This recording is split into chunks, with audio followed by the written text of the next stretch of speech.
Shalom, shalom, Rabotai, que la grandeza y la misericordia de Dios sea sobre todo su pueblo Israel y que nos dé de su shalom. Amén.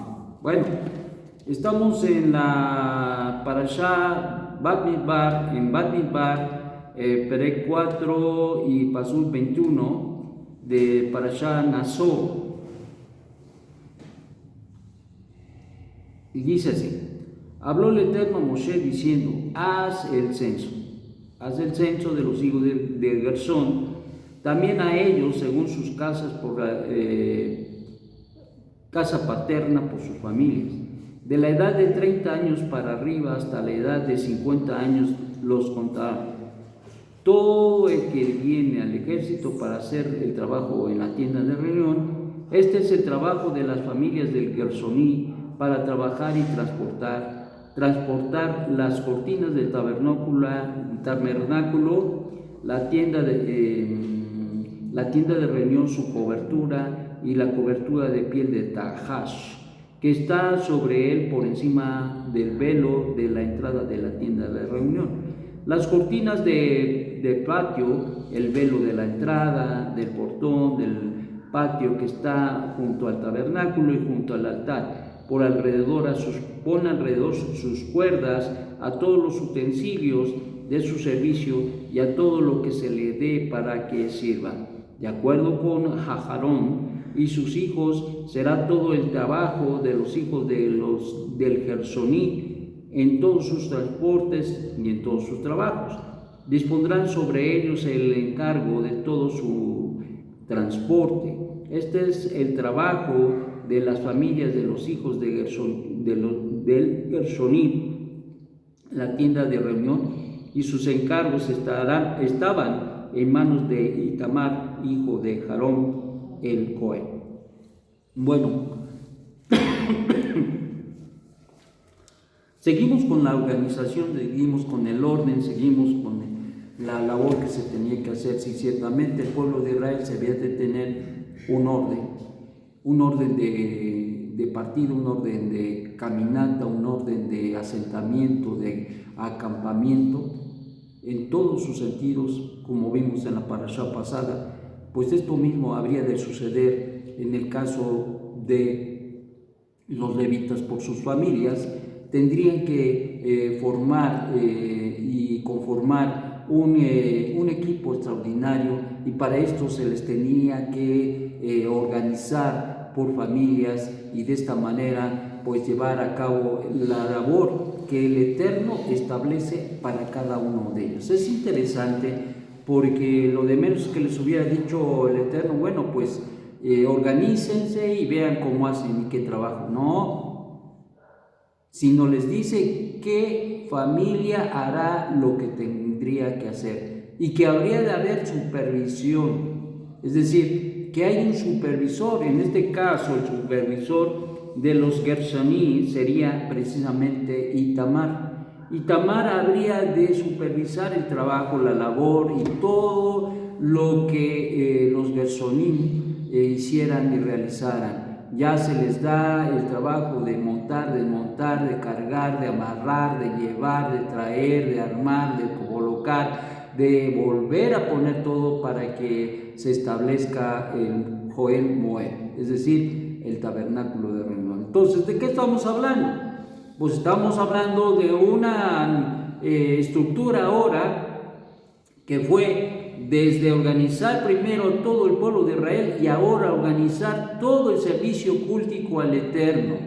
Y para esto tenía que empezarse con el tabernáculo de reunión. Los que habían de organizar, habían de levantar, habían de quitar, como ya mencionamos, y habían de volver a establecer todo en su movimiento de partida y de llegada, y establecer todo el orden. Y consecuentemente, ya más tarde nos dirá precisamente las parashot subsiguientes, nos dirán qué son las labores que habrán de llevar a cabo, y tocará la forma en que tendrá que llevar a cabo los labores. Pero en este caso es interesante porque se les habla y se les dice qué es lo que tienen que tener. En el caso dice este es el trabajo de la familia de los Gershoní, para trabajar y transportar. Transportará las cortinas del tabernáculo, la tienda de reunión, su cobertura y la cobertura de piel de tajash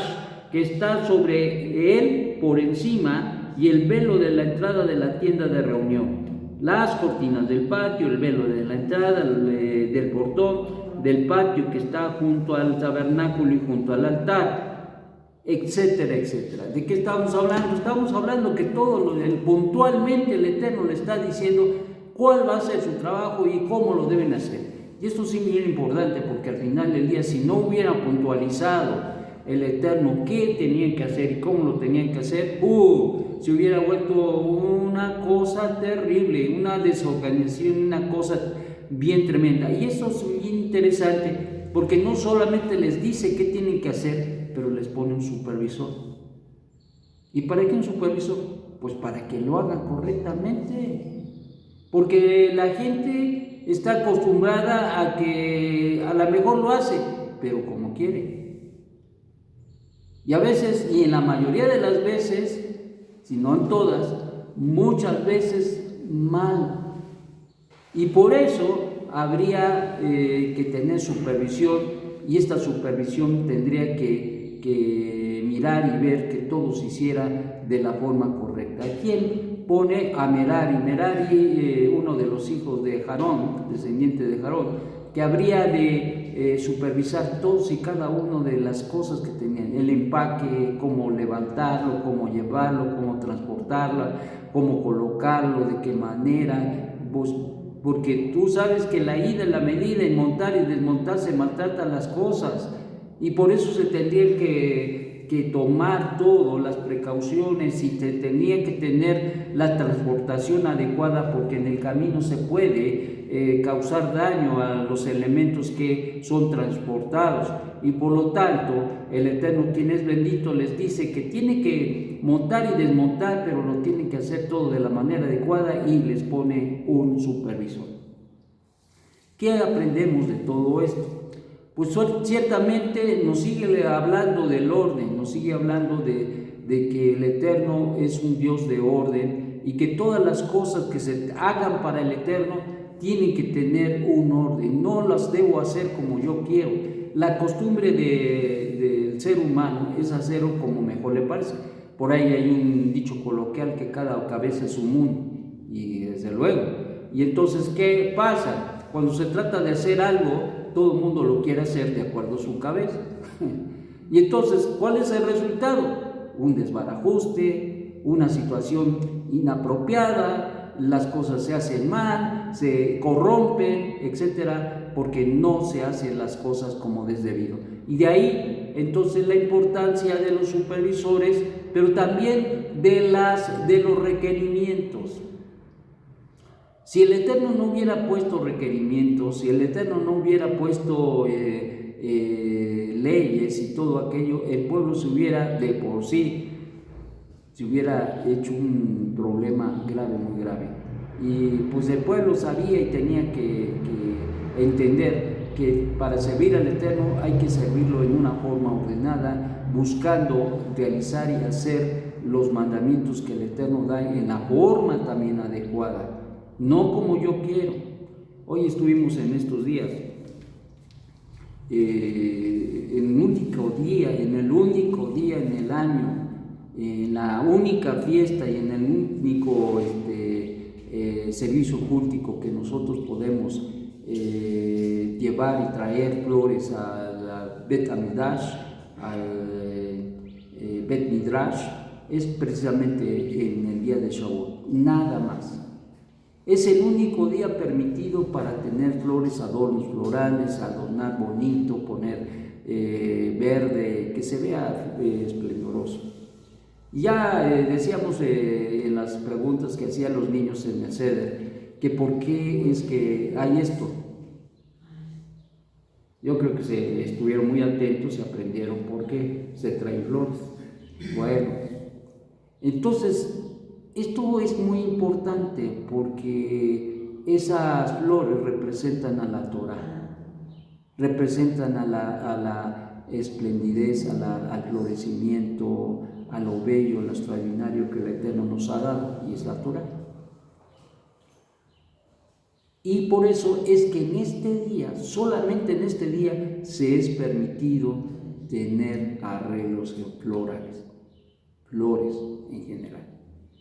Y hay una halajá que nos enseñan nuestros maestros, que está establecido, no es algo que yo ponga, es algo que ya está. Y si nosotros estamos dentro del judaísmo, aunque sea uno judío, siéndolo, tiene que respetarlo. Y no siéndolo, pues igual, porque estamos todos en el mismo servicio cultico, estamos en la misma Bet Knesset. Y entonces se nos enseña y se nos dice que si se atraviesa un Shabbat, tú no puedes traer arreglos florales en Shabbat. Y muchos trajeron. Se les dijo que de 2 hasta tal hora podían traer sus arreglos. ¿Y eso qué es? Pues hacer lo que yo quiero. Eso no está bien. Y es un ejemplo claro de lo que sucede y pasa. Se les dijo, por favor, miren, vamos a tener Shabbat, y de Shabbat viene Shavuot, terminando empezamos, pero no es posible. Incluso los arreglos que para las mesas, todo eso lo tuvimos desde el viernes listo. No es que nos pusimos a hacer adornos en Shabbat o que los sacamos y los vimos, no, está prohibido, no podemos ni meter ni sacar ya nada. En este caso, todo lo que está ya en la Bet Knesset se coloca en su lugar, pero nada de que yo lo ando transportando. Y te voy a decir, y eso es un ejemplo de muchas cosas, muchísimas cosas que nos habla, y por eso la halajá es tan importante. Y en este caso, las instrucciones que el Eterno le dio al pueblo de Israel de quién transportaría, cómo transportaría, qué haría, eran importantes, y nos enseñan esto. Que Dios es un Dios de orden y establece todo esto para que nosotros podamos servirle, no como queremos, no, sino como el Ribono Shel Olam, el amo y el dueño del mundo, requiere de nosotros. Eso es importante y a veces choca con muchas situaciones en el mandamiento. Y uno tiene como líder que ir decidiendo qué es lo mejor en la aplicación de los mandamientos. No es fácil, porque a veces la gente es muy sensible o inmaduro. Y si tú le dices a una persona es que tú no, se molesta y se enoja con uno. Pero no entienden que debe haber un orden, y hay un orden. Y que ese orden se tiene que mantener. Y así como el Eterno puso un supervisor para, en este caso, los Gershonim, así también los líderes en cada comunidad tienen que velar por ello, porque de lo contrario, pues surge y pasa como todas las religiones, que cada quien hace lo que mejor le parece. Y eso no es así, porque cada una de las cosas que se hace y que nos es llamado a hacer dentro del servicio cultico al Eterno, tiene un propósito de parte de Él. Y por eso, mis hermanos, tenemos que aprender todo esto. O algunos que tuvieron en sus casas, en sus hogares, el servicio de Shavuot, pero también tuvieron que haber hecho todo esto, porque esto es parte, se nos atraviesó o se nos antepuso el Shabbat. Si no hubiera habido Shabbat, pues no hubiera habido tanto problema. Pero sin embargo, puesto que había Shabbat, nosotros teníamos que respetar total y absolutamente el Shabbat. Y entonces, ni siquiera se podía guisar el Shabbat para la fiesta. Y en un Yom Tov, en un día de festivo, incluso se permite guisar para ese día de Yom Tov, pero no para el judío. Para el judío, aun cuando sea Yom Tov, en Shabbat no le es permitido guisar ni nada. Así es que todos los alimentos los tiene que preparar con anterioridad. ¿Qué decir de todo aquello de que tiene que ver con el arreglo y el poner y establecer y todo? Todo eso lo tenemos que... Y este es un gran trabajo, mis amados. Por lo tanto, ¿qué aprendemos de acá? El orden. ¿Y qué? Lo que aplica a nosotros, la obediencia, la sujeción. ¿A quién? A lo que el Eterno nos ha enseñado a través de los siglos. Que el Eterno te dé un magnífico día y que te haga pensar que ciertamente todo tiene un orden de parte del Eterno. Que tengas un magnífico día. Shalom, shalom.